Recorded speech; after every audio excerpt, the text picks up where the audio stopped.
ये अपने समय में भी बोलते हैं और दूसरे के समय में भी बोलते हैं। ये इन्हीं की कमजोरी नहीं, इनकी पार्टी की भी कमजोरी है। आप सच को सुनिए। आपने जो सवाल किया जवाब मैं दे रहा हूं, उस सच्चाई को सुनिए, उस सच्चाई को समझिए।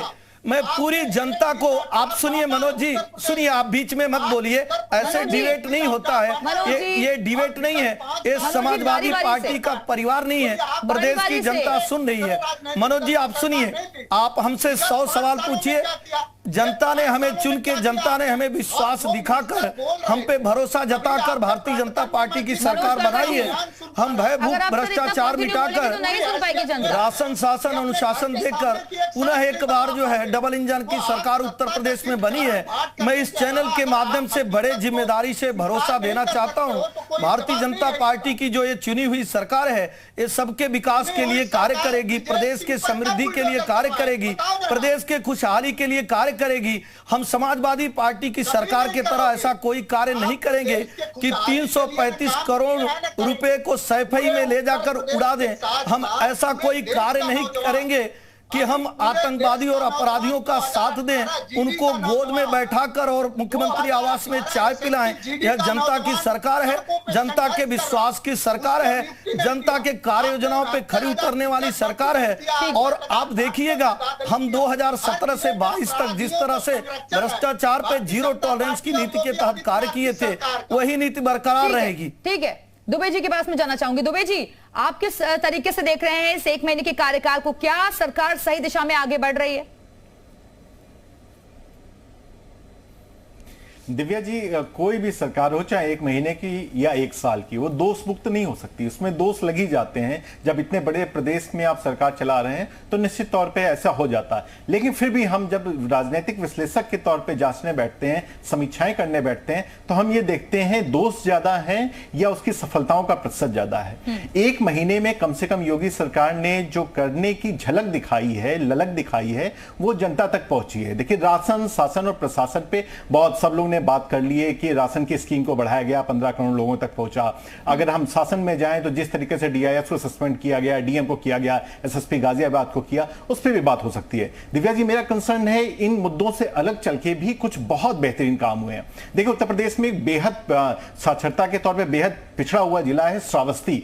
स्कूल चलो अभियान की शुरुआत दिव्या जी वहां से की गई है। ये एक संकेत की देने की कोशिश की गई है कि इस बार सरकार कम से कम इस माध्यम को लेकर कितना सचेत है और कितना सतर्क है। न केवल वहां से शुरुआत की गई, बल्कि मुख्यमंत्री जी ने कहा हमें सबसे पहले इस जिले को साक्षर बनाना है, तब हम उत्तर प्रदेश की तरफ आगे बढ़ सकते हैं। दूसरा महकमा है दिव्या जी स्वास्थ्य के मुद्दे पे। हालांकि उप मुख्यमंत्री जो खुद स्वास्थ्य मंत्री हैं, वो लगातार प्रयास कर रहे हैं। कितना सफल होगा ये हम लोग आगे चेक कर पाएंगे। लेकिन संचारी रोग नियंत्रण अभियान जो 2 अप्रैल को शुरू हुआ था, उसको हमें रिव्यू करने की जरूरत है दिव्या जी। अगर आप डेटा निकालेंगे तो पाएंगे पिछली सरकार में इस क्षेत्र में बेहद शानदार काम हुआ, जो इस बार भी लगातार आगे बढ़ाया जा रहा। और दिव्या जी, चूंकि आप एंकर हैं तो आप इस बात को समझ पाती होंगी कि महिलाओं की सुरक्षा एक बड़ा मुद्दा रहा उत्तर प्रदेश में। और जिस तरीके से यह सरकार पुनः जनमत को पाई, तो उसी महिला सुरक्षा पे आगे बढ़ते हुए इस बार होमगार्ड्स में 20% महिला होमगार्ड्स की नियुक्ति का रास्ता खोला गया। और न केवल रास्ता खोला गया है दिव्या जी, ये किया गया है कि उन्हें एंटी टेररिस्ट मॉड्यूल के हिसाब से ट्रेनिंग दी जाएगी। तो मुझे लगता है उत्तर प्रदेश के नए उत्तर प्रदेश के विकास के लिए ये 3-4 चीजें बेहद जरूरी थी। युवाओं को टैबलेट्स मिल रहा 9.7 लाख के करीब, तो ये 3 या 4 चीजें नए लोगों के लिए, नए उत्तर प्रदेश के विकास के लिए जरूरी थी। मुझे लगता था इस पे भी बात हो जानी चाहिए। ठीक है मनोज काका जी, अभी तो सिर्फ शुरुआत है। ये 1 महीने के कार्यकाल को आप 5 साल से तो कंपेयर नहीं कर सकते ना। और देखिए, वो बहुत सारी चीजें जो योगी सरकार जब 2017 में आई थी, उस दौरान शुरुआत की गई थी, उसी को दोबारा से आगे ले जा रहे हैं।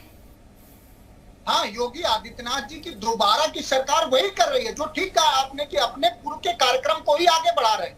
पूर्व का इनका कार्यक्रम ये था कि दलितों, पिछड़ों को, जो जमात जो पिछड़ गई है उसको खत्म कर दिया जाए, आरक्षण में उनको हाशिए पे रखा जाए, किसी भी सिलेक्शन में जो आरक्षित वर्ग है उसको अरे सर, आप लोग भर्तियों की बात करते थे ना, भर्तियां भी खोल दी गई। अरे मैं बता रहा हूँ, शिक्षा के क्षेत्र में, स्वास्थ्य क्षेत्र में अभी दुबे जी गिनवा रहे थे ना। थोड़ी सी समता का भाव रखिए। दो विषयों का एक समीक्षक के तौर पर रुद्र जी ने दो मंत्रालयों का नाम लिया। स्वास्थ्य विभाग का, स्वास्थ्य विभाग में इन्होंने इतना अच्छा काम किया कि जो लोहिया संस्थान समाजवादी पार्टी की सरकार में यहां से लेकर नेपाल तक के लोगों को निःशुल्क शिक्षा और इलाज मुहैया कराता था, उसमें अब पैसे लगेंगे। स्वास्थ्य में इन्होंने ये काम किया। शिक्षा की अगर आप बात कर रहे हैं तो शैक्षणिक जगत में इन्होंने ये काम किया कि 69,000 शिक्षक भर्ती के अभ्यर्थी आज भी सड़कों पर लाठी खाने को मजबूर है। अब पूछना इनसे चाहते रहे हैं कि अधीनस्थ कर्मचारी चयन आयोग में कितना भर्ती हुई, उत्तर प्रदेश पुलिस में कितना भर्ती हुई, महंगाई। अच्छा, चुनाव जीतने के बाद इन्होंने सिंह साहब सीधे सीधे आरोप लगा रहे हैं कि सरकार तो दोबारा आ गई लेकिन समस्याएं जस की तस हैं।